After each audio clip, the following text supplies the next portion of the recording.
जम्मू कश्मीर की बात करें तो जम्मू कश्मीर के लिए उस समय एक अच्छी खबर आई, क्योंकि सब लोग इस खबर का इंतज़ार कर रहे थे। जब सनराइज़र्स हैदराबाद की बात करें तो उन्होंने 3 जो नए प्लेयर्स थे उन्हें जो था वो रिटेन किया, जिनमें विलियमसन की बात करें, उमरान मलिक की बात करें और अब्दुल समद की बात करें।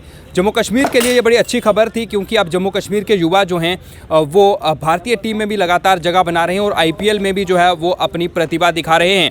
इस वक्त हमारे साथ एक्सक्लूसिव बातचीत करने के लिए मौजूद हैं राजन मनहास जी, जो कि एक कोच हैं। और अगर बात की जाए अब्दुल समद की या फिर बात की जाए उमरान मलिक की, के दोनों जो हैं वो इनके पास क्रिकेट जो थे वो काफ़ी सीखे हुए हैं। इनसे भी बातचीत करेंगे।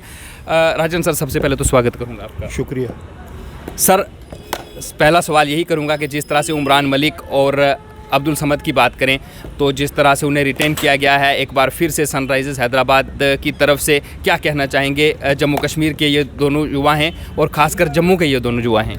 बड़ी खुशी की बात है कि इन दोनों को रिटेन किया गया, लेकिन अगर ये एक्शन में दोनों बच्चे जाते तो हो सकता है कि इससे भी ज़्यादा इनको प्राइज़ मिलता। लेकिन मैं वही समझ से अभी बात कर रहा था, जैसे आपने देखा वो आया हुआ था, तो कई दफ़ा लॉयल्टी जो है रखनी पड़ती है। जिस फ्रेंचाइजी ने इनको शुरू में ब्रेक दिया तो वो लॉयल्टी रखनी पड़ती है। अच्छी बात है, ये अमाउंट तो आगे होता रहेगा परफॉर्मेंस पे, लेकिन बड़ी खुशी की बात है कि ये बच्चे इनको इतने पे रिटेन किया गया है। राजन जी, एक सवाल करूंगा कि एज ए कोच कितनी खुशी आपको हुई जब इन दोनों को वहां पर एक बार फिर से रिटेन किया गया, और आप उस वक्त कहां पर थे और किसने आपको बताया कि इन दोनों को जो है वो रिटेन कर लिया गया है? कितनी खुशी आपको उस वक्त हुई?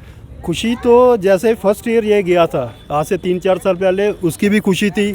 लेकिन जब ये अब इस दफ़ा हुआ है तो इसका ही वो ईमेल आया था, इसने हमें फैक्स किया था समझ ने कि मेरा हो गया है। उमरान का उस वक्त कंफर्म नहीं था। उमरान का उस वक्त वो कह रहे थे कि 11 बजे के करीब सनराइज़र्स हैदराबाद की कोई मीटिंग है फ्रेंचाइजीज़ की, तो उसका शाम को मैंने इनफैक्ट रात के 9:30 बजे जैसे स्टार में आया तो मैंने वहाँ पे देखा उसका। तो खुशी की बात है, वहीं से मुझे इसका पता चला। समझ का मॉर्निंग में पता चल गया था, उमरान का शाम को पता चला। सर, एक गुरु जो होता है उसका और एक शिष्य जो होता है उसका एक निस्वार्थ रिश्ता होता है, और अब्दुल समद की सबसे पहले बात करेंगे और उमरान मलिक की भी साथ साथ बात करेंगे। आपके साथ ये बचपन से जो है वो क्रिकेट सीखने के लिए आते हैं, कब से आपके पास ये दोनों सीख रहे हैं? समद तो कोई 10-11 साल का था तब से आया हुआ है। तो समद का सबसे बड़ी बात यही थी कि इसको शुरू से ही हिट्टे मारने का बड़ा शौक था। और मैंने जैसे कोचिंग में होता है ना, मैं कोचिंग थोड़ी मेरी हट के है, तो मैंने उसको बच्चे को कभी नहीं रोका। मैंने कहा जो तेरी नेचुरल इंस्टिंक्ट है ना, आप खेल लो।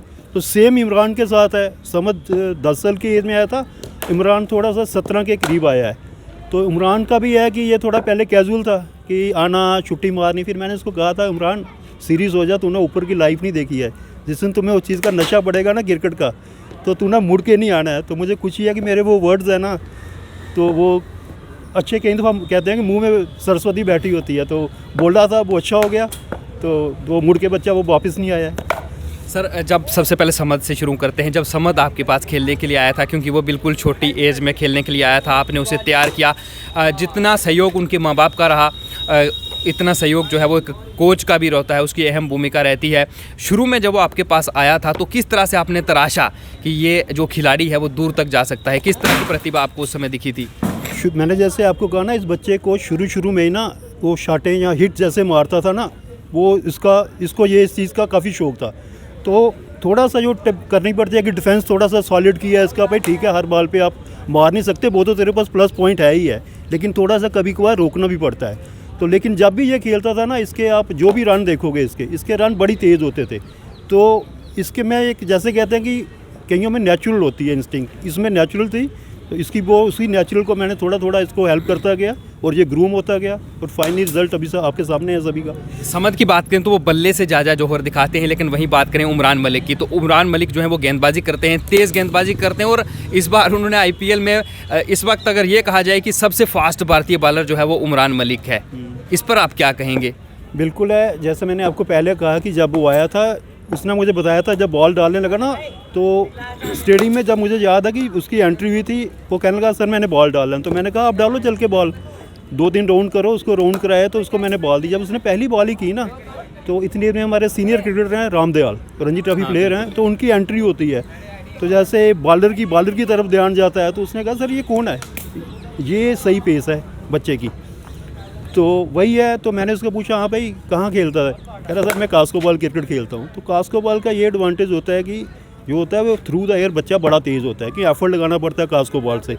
तो वही है कि फिर वही उस पर वर्क किया थोड़ा उसको, जैसे मैंने आपको पहले बोला कि थोड़ा वो ऑफ एंड ऑन था, कभी आता था कभी नहीं आता था। फिर उसको मैंने कहा कि जब अगर सक्सेसफुल होना तो भाई आपको कंटिन्यूस रहना पड़ेगा। लेकिन उस बच्चे ने कंटिन्यू रहा और with in A span of 2 years वो देखो कहाँ पहुँच गया। सर जब आप इनको सिखाते थे, जब ये प्रैक्टिस करते थे, आप इनको मैचेस जो डोमेस्टिक मैचेस होते हैं वो खेलते हुए भी आप इनको देखते थे, लेकिन हर बार सफलता जो है वो नहीं मिलती। वो गलतियां इन्होंने भी की होंगी, लेकिन फिर भी आपने इनका हौसला जो है बढ़ाया, इन्हें सिखाते रहे। ये सवाल मैं इसलिए कर रहा हूँ कि और भी बहुत से युवा क्रिकेटर होंगे जो अभी तक आपके पास नहीं पहुँचे होंगे, जहाँ आपने उनको खेलते हुए नहीं देखा होगा, लेकिन वो निराश हो जाते हैं कुछ एक परफॉर्मेंस अगर ठीक नहीं रहती। तो उनके लिए आप क्या कहना चाहेंगे जो आपको इस वक्त देख रहे हैं? एज ए कोच आप क्या कहना चाहेंगे? मैं उनको यही कहूँगा कि आप प्रोसेस को फॉलो करो, रिज़ल्ट की तरफ नहीं जाओ, ठीक है ना। जब आपका प्रोसेस अच्छा होगा ना तो रिज़ल्ट ऑटोमेटिकली आपका अच्छा होगा। आप अच्छी पढ़ाई करो। अगर कोई पहले ही सोचेगा कि मुझे रिज़ल्ट चाहिए या मैंने 100 रन बनाना है, वो कभी नहीं होगा। 100 रन के लिए आपको 200 बॉल खेलनी पड़ेगी, यानी कि एक प्रोसेस को फॉलो करना पड़ेगा।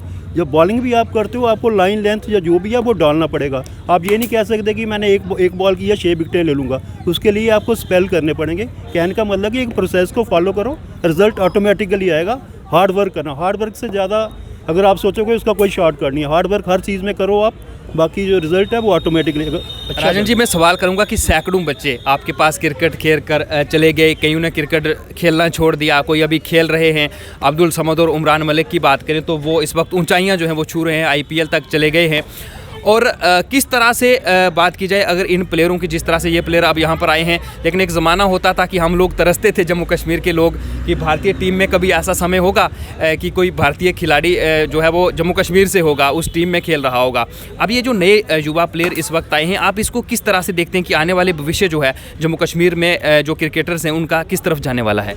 इनका नेचुरली, जैसे आपने कहा कि ये 2 बच्चों को देख के बाकी बच्चे भी इनकरेज हो रहे हैं, तो मुझे कोई हैरानगी नहीं होगी। अब जो जनवरी में जो ऑक्शन आ रही है, ये मेगा जो इसकी एक्शन है, 2 फ्रेंचाइजीज और ऐड हुई हैं, तो 52 या 54 के करीब प्लेयर और आएंगे। मुझे कोई हैरानगी नहीं होगी इन बच्चों को देख के। काफ़ी बच्चे इनकरेज हुए हैं और कुछ जो इनके साथ खेले भी हुए हैं छोटे लड़के, जैसे विभ्रांत शर्मा है, कन्हैया है, सीनियर तो परवेज़ वगैरह तो है ही हैं। इस दफ़ा मुझे कोई हैरानगी नहीं होगी अगर 2-3 बच्चे और जो हैं वो फ्रेंचाइजीज में आ जाएंगे। आपको उम्मीद है कि ऐसा हो सकता है कि उस जो नई फ्रेंचाइजीज आई हैं वो जम्मू कश्मीर पर नज़र रख सकती हैं और यहाँ के और भी युवा जा सकते हैं? बिल्कुल, क्योंकि ये 2 लड़कों को देख के सभी की नज़रें हैं जम्मू। पहले तो होता था ना कि छुपा हुआ काम था, किसी को पता नहीं चल रहा था। इन 2 बच्चों ने जम्मू कश्मीर के क्रिकेट को इंडिया पे ही नहीं, मुझे लगता है वर्ल्ड मैप पे भी ले आए हैं। कि जम्मू कश्मीर ऐसे तो किसी और कारणों से चलता ही रहता है, लेकिन वो क्रिकेट के कारण ये बच्चे इंटरनेशनल और नेशनल दोनों लेवल पे क्रिकेट को ले आए हैं हमारे। राजन सर, आपको एक लंबा इंतज़ार करना पड़ा इन प्लेयरों को सिखाने में, फिर ये डोमेस्टिक क्रिकेट खेले, उसके बाद अब ये IPL तक खेल गए हैं और अंतर्राष्ट्रीय क्रिकेट तक भी, जिस तरह से उमरान मलिक अभी साउथ अफ्रीका के दौरे पर हैं। तो आपको क्या लगता है कि अभी कुछ समय जब और बीतेगा, आपको थोड़ी मेहनत और करनी पड़ेगी तो कुछ हीरे और तराश सकते हैं आप जम्मू कश्मीर में? हाँ बिल्कुल है। ऐसे देखा जाए तो मेरी रिटायरमेंट सितंबर 22 में है, लेकिन जैसे कहते हैं ना कि मैं रिटायर होने वाला बंदा नहीं हूँ। रिटायरमेंट के बाद भी आपने देखा पिचेस हमने तैयार कर ली है, हमने फिर भी काम करते रहना है और भी बच्चों को आगे करेंगे। जब तक जिस्म में दम है तो बच्चों को हम आगे भी तैयार करते रहेंगे। उमरान मलिक और अब्दुल समद को देखकर कहीं ऐसे भी युवा होंगे जो इस वक्त दूर दराज होंगे, अगर कोई युवा आपकी सहायता लेना चाहता है, आपसे सीखना चाहता है क्रिकेट, तो उसको क्या कहेंगे आप? वेलकम। मैं कभी भी कहता हूँ जो भी मेरे पास आता है बात करे, इधर आ सकते हैं। हम परेड ग्राउंड में हैं। हमने वो कभी नहीं कहा कि हमारे पास कोई इंफ्रास्ट्रक्चर है या नहीं है। हमें जो भी मिला तो वही है। ये इस चीज़ का कभी किसी को कंप्लेंट नहीं करती हैं कि मेरे पास ये चीज़ नहीं है, वो चीज़ नहीं है। आप मेहनत करो जिसमें भी है। आप खुद आए हैं, आप देख रहे हैं। पहले हम स्टेडियम में थे, स्टेडियम के बाद हम जहाँ पे आए, हमने कभी कंप्लेंट नहीं की। हमारे पास जो है उसी में हमने काम करना है। ये कभी नहीं कहना कि हर बंदे को हर चीज़ कभी नहीं मिलेगी। कि मुझे एक सवाल मैं पूछना चाहूँगा, क्योंकि बाकी बातें तो हो गई, फैसिलिटीज़ की बात करें, जिस तरह से बाकी जो राज्य हैं उनके खिलाड़ी IPL तक पहुंचते हैं, अंतर्राष्ट्रीय स्तर पर पहुंचते हैं, भारतीय टीम का हिस्सा होते हैं। जम्मू कश्मीर की बात करें तो अभी वो सुविधाएं नहीं हैं, और जम्मू की खासकर बात करें तो हमें लगता है सवाल आपसे पूछना जरूरी है, आपको लगता है कि अगर सुविधाएं बेहतर हो तो आप बड़े अच्छे खिलाड़ियों को तैयार कर सकते हैं, ये गिनती ज़्यादा हो सकती है? बिल्कुल हो सकती है। मैं वही जैसे बात कर रहा हूँ, सुविधाओं पे तो होता ही है, लेकिन अगर सुविधाएं नहीं है, अगर हमारे पास सुविधाएं और तो और भी अच्छा होगा, नहीं है तो हमें कोई कंप्लेंट नहीं करनी है, जैसा भी है हमें अपना काम करते रहना है, तो मेहनत जो है रंग लाती है। आखिरी सवाल, युवाओं को क्या मैसेज देंगे जम्मू कश्मीर के युवा आपको जो हमारे माध्यम से इस वक्त देख रहे हैं? मैं फिर बता दूं अपने तमाम दर्शकों को कि राजन मनहास जी जो हैं वो कोच हैं अब्दुल समद और उमरान मलिक के। सर क्या मैसेज देंगे?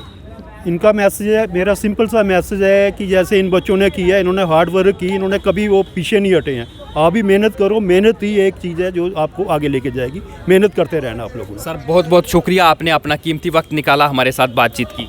शुक्रिया सर। ये थे हमारे साथ राजन मनहास जी जो कि अब्दुल समद, और बात की जाए अगर उमरान मलिक की तो उनके कोच हैं, और इन्होंने ये हीरे जो हैं वो तराशे हैं। क्योंकि जम्मू की बात करें तो जम्मू कश्मीर की ही बात कर लें या फिर खासकर जम्मू की बात कर लें तो यहाँ पर सुविधाएं जो हैं वो इस वक्त आपको नज़र तो आ रही होंगी कि किस तरह की सुविधाएं जम्मू में हैं, लेकिन उसके बावजूद राजन मनहास की बात करें तो इन्होंने उमरान मलिक और अब्दुल समद की बात करें तो उन्हें अच्छी तरह से क्रिकेट सिखाया, उनको खेलना सिखाया, और आज वो लोग ऊंचे मुकाम पर हैं। और राजन मनहास जी जो हैं उनको उम्मीद है कि जम्मू कश्मीर के अंदर और भी टैलेंट है और आने वाले समय में जम्मू कश्मीर से कई और युवा जो हैं वो भारतीय टीम का या फिर IPL जो टीम है उनका हिस्सा हो सकते हैं। Ravi Sharma, JKS news, Jammu.